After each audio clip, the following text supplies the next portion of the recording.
Sederalun, dalam satu pekan terakhir harga emas di kota Banda Aceh mengalami penurunan. Turunnya harga emas tersebut membuat sejumlah masyarakat ramai kembali melakukan pembelian emas di deretan toko emas Jalan Tengku Cik, Pantai Kulu, Pasar Aceh, Banda Aceh pada Kamis 25 Agustus 2022.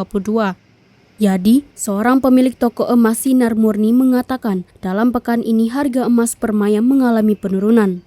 Pekan sebelumnya, harga emas dijual kisaran Rp2.900.000 per mayam belum termasuk ongkos. Namun saat ini turun menjadi Rp2.830.000 per mayam.